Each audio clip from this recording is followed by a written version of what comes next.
9 vibes news. Narayanpur reservoir కు ప్రతి ఏటా ఎల్లంపల్లి ప్రాజెక్టు ద్వారా సాగునీరు అందిస్తున్నారు.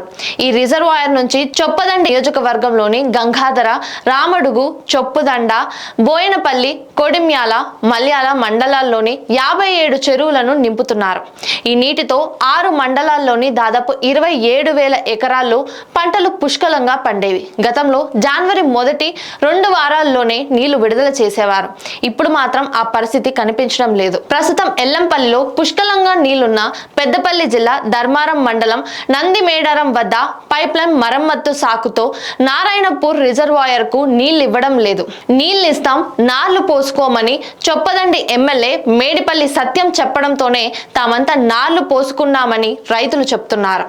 ఇప్పుడేమో సమయానికి నీళ్లు వదలకపోవడంతో నార్లు ముదిరిపోతున్నాయని, భూగర్భ జలాల ఇంకిపోవడంతో పాటు బావుల్లోనూ నీళ్లు ఉండడం లేదని ఆవేదన చెందుతున్నారు. ఎమ్మెల్యే ఆ మాట చెప్పకపోయి ఉంటే తాము నార్లు వేసుకొని ఉండేవాళ్ళం కాదని రైతులు ఆగ్రహం వ్యక్తం చేస్తున్నారు.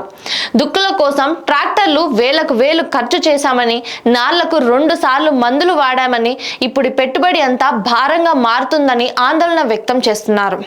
నీళ్లు రావని మొదటే చెప్పి ఉంటే బావుల కింద ఉన్న నీటితోనే ఎంతో కొంత సాగు చేసుకుని ఉండేవారమని కుర్మపల్లి రైతులు పేర్కొన్నారు. నారాయణపూర్ రిజర్వాయర్ నుంచి 10 కిలోమీటర్ల దూరంలో ఉన్న కుర్మపల్లికి ప్రతి సీజన్ కు అవసరమైన నీళ్లు వచ్చేవి. చెరువులు నింపుకొని రైతులు పంటలు సాగు చేసుకునేవారు. నారాయణపూర్ లో ఇప్పుడు 20% నీళ్లు కూడా అందుబాటులో లేకపోవడంతో పైనున్న గ్రామాల రైతులే సాగునీరు లేక అల్లాడుతున్నారు. చివరి గ్రామమైన కుర్మపల్లి పరిస్థితి మరింత దారుణంగా ఉంది. సాగునీటి కష్టాలు రైతులను వేధిస్తున్నాయి. నీళ్ళిస్తామని ఎమ్మెల్యే సత్యం చెప్పడంతో నార్లు వేసిన రైతులు ఇప్పుడు నీళ్ళిచ్చినా నాట్లు వేసే పరిస్థితి లేదని, అవన్నీ ముదిరిపోతున్నాయని వాపోతున్నారు. ఇప్పటికైనా నీళ్ళిస్తే వేసిన కొద్దిపాటి పంటలనైనా కాపాడుకుంటామని రైతులు కోరుతున్నారు. ఇంకొందరు రైతులు దున్నిన దుక్కలను నార్లు మల్లన వదిలేసుకుంటున్నారు. గ్రామానికి చెందిన రైతు ఇరుమల్ల కొమ్రయ్య 1,00,000 రూపాయలు ఖర్చు చేసి పూడిక తీయడమే కాకుండా బావిలో సైడ్ బోర్ వేయించినా సరిపడా నీళ్లు రాకపోవడంతో 20 గుంటల పొలాన్ని వదిలేశాడు. దాన్నే సతీష్ అనే మరో యువ రైతు 30,000 ఖర్చు చేసి పూడిక తీయించినా నీళ్లు సరిపోవడం లేదు. ఆదివారం నుంచి నీటిని విడుదల చేస్తామని స్థానిక ఎమ్మెల్యే ప్రకటించిన అధికారుల నుంచి మాత్రం ఎలాంటి స్పందన లేదు. రిజర్వాయర్ నిండాలంటే వారం నుంచి 10 రోజులు పడుతుంది.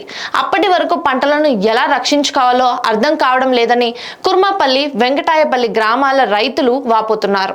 నారాయణపూర్ జలాశయానికి ఎల్లంపల్లి నీటిని విడుదల చేసి ఎండిపోతున్న పంటలను కాపాడాలని మాజీ ఎమ్మెల్యే సుంకే రవిశంకర్ ప్రభుత్వానికి డిమాండ్ చేశారు. Like, share, subscribe to 9 vibes news.